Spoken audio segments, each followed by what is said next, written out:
किसान साथियों नमस्कार। साथियों, अप्रैल के महीने में हम लोग कुछ सब्जियों की खेती करते हैं। उसमें आज हम लोग जानते हैं कि एक ऐसी खेती के बारे में जो अप्रैल के महीनों में करके किसान साथी हमारे काफ़ी अच्छा मुनाफा कमा रहे हैं। क्योंकि साथियों इस समय जो रबी का सीज़न है उसमें गेहूं की कटाई लगभग हो चुकी होती है और उसके बावजूद धान लगाने के समय तक जो समय हमें बीच में मिल जाता है, जो हम लोग रबी फसल से जायद फसल तक जाते हैं।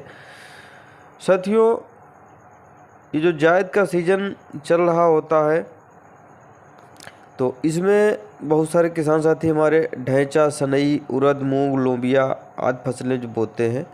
साथियों, इन फसलों से हमें काफ़ी फ़ायदे होते हैं क्योंकि मूंग उड़द से हमें दाल मिल जाती है और उसके बावजूद हमारी जो ज़मीन होती है इस ज़मीन में हमें नाइट्रोजन स्थिरीकरण हो जाता है, जिससे हमें अगली फसल के लिए नाइट्रोजन की मात्रा कम देनी पड़ती है। साथियों, ये जो नाइट्रोजन फिक्सेशन के लिए बैक्टीरिया होते हैं ये हमारी ज़मीन की उर्वरा शक्ति को काफ़ी हद तक बढ़ा देते हैं। तो अब हम लोग बात करते हैं कि हम लोग इस समय में कौन सी फसल ले सकते हैं जो हमें एक अच्छा मुनाफा भी दे जाती है। साथियों, ये फसल लगाने से पहले आप लोग ज़मीन की मिट्टी की जांच जरूर करवा लें। साथियों, आज हम लोग बात करने वाले हैं साठी मक्का की या फिर बेबी कॉर्न की।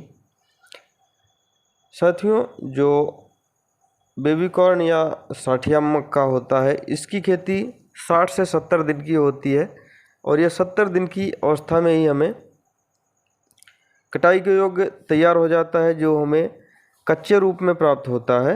और साथियों, ये जो कच्चा मक्का प्राप्त होता है ये बड़े बड़े होटलों में बेबी कॉर्न के रूप में, सलाद के रूप में, अचार के रूप में और पकोड़े व सूखे जो इसके व्यंजन बनते हैं उसके लिए काफ़ी महत्वपूर्ण होता है, जो काफ़ी अच्छा रेट दे जाता है हमें हमारी फसल के मुताबिक।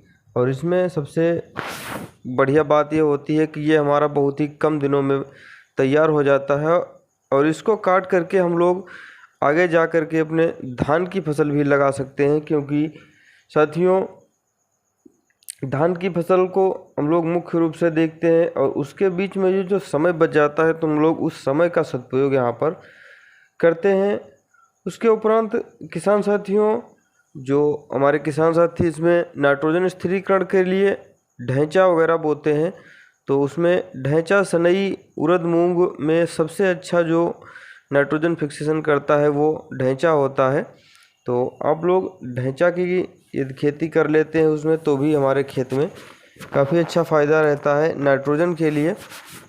और जो हम मक्का लगा रहे हैं इससे भी हमारे खेत में एक अच्छी उर्वरा शक्ति बन जाती है, क्योंकि हम लोग जब मक्का तोड़ लेते हैं उसके बाद जो इनके अवशेष बचते हैं उनको या तो हम लोग जानवरों को खिला देते हैं, नहीं तो आधे से कटाई करके हम लोग ज़मीन में ही जुताई कर देते हैं, जो हमारी हरी खाद के रूप में भी खेत में प्रयोग में आ जाता है। धन्यवाद।